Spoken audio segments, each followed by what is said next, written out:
good evening to all the members of the Akshara family, CEO, principal, faculties, the teachers, especially the parents and the students. So it was heartening to see such a complicated subject like demonetization being presented so simply and beautifully by the talented children, and it speaks volumes for the institution and its vision. I was really touched to see also the minute expressions on every child's face when he or she was performing their respective role. So shows the attention to detail, the sincerity, and the overall vision of keeping abreast of all the affairs that is happening in the country and keeping everybody, the citizens, informed. I was also very happy to hear from CEO Garu that this is one of the few institutions which has become cashless also. So you're leading by example. Congratulations to Akshara, and I hope the spirit continues in the future. So today I have not prepared a speech. I am coming straight from work, and I will just share one or two thoughts with you. I hope they will be relevant to you. To me, education is the greatest leveler. It is the only instrument that we can give to a child which will help him or her to have a level playing field. Whether the child comes from a rich family or a poor family, whether from a backward class or a forward class, if the child has the power of education, then in Akshara's words, you give him the wings to fly. So in that spirit, I congratulate the institution for its ideology and hope that the spirit continues, that you truly enable each and every child to really explore and be prepared for this competitive world. Here I would like to make an appeal to the parents and to the teachers. Let learning be a joyful experience for them. It's an extremely competitive and stressful world, but if we teach them to enjoy the learning process, if we are with them to enjoy the learning process, they will grow up as balanced and joyful human beings. And I'm sure this spirit will take them well into the future. Whichever stream, whichever field of work they choose, they will continue to be productive at the same time, healthy and happy. So this is a quality which we imbibe from childhood. It cannot be taught when they are grown up. And I appeal to the faculties, to the parents, to allow your children to really grow as children. We often ask them, what will you be when you become an adult? What will you be when you grow up?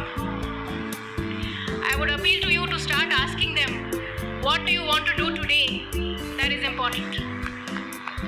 Because all of us have to grow up, we have no choice. And some of us, when we grow up, we want to be children again. So don't make them lose their childhood in all the competition and all the stress. Let them really be encouraged to pursue their dreams, pursue their interests, be it music, dance, co-curricular activities, dramatics, sports, because our country needs everybody, each and every one of us, not just engineers and doctors and bureaucrats. They need creative people, because that is what is society, when we all contribute and come together and make a very vibrant, cohesive society. And my small appeal to the mothers in particular: teach your girl child to be ambitious. It's not a bad thing, you know. The women who do very well in their professional lives, they have received that education early in their life, when their parents have encouraged them to be ambitious, to question, to use their logic. In India, we have a mindset where in very subtle ways, in very soft and calm ways, we tell a girl child to be quiet, to be obedient. You may not do it consciously, but our elders, our grandparents, sometimes even parents, we tend to believe that a quiet child is a good child.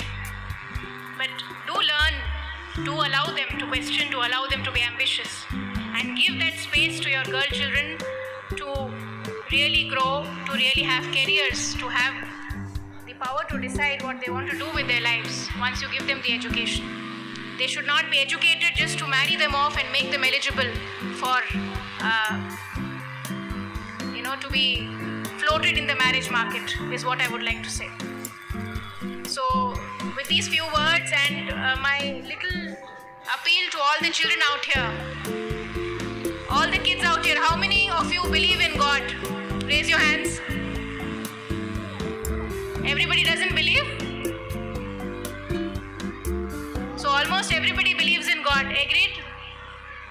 Have you seen God? Has anybody seen God? Your mama papa is here with you today, sitting next to you. So they are God on earth. Okay, you respect them, love them. They are your best friends. And nobody on earth or nobody in the sky can think for you, can plan for you, can dream for you more than your parents. So respect them always. When you grow up and are successful people, you remember that they are your God. That is my only message to Akshara, and I hope in the coming years your institution grows truly in the sense that they provide the best learning outcomes to children. It is not just about the right to education. Now the world has moved on. It is the right to learning outcomes, and I hope that this institution truly embodies that spirit. I will just invoke the Gayatri Mantra for all of you, because I hope that Goddess Saraswati should always be the guiding light for all of us. Om Bhur Bhuva Swaha Tat Savitra Varenyam Bhargo Devasya Dhimahi Dhyo Yona Prachodaya. May we always see the light. Thank you.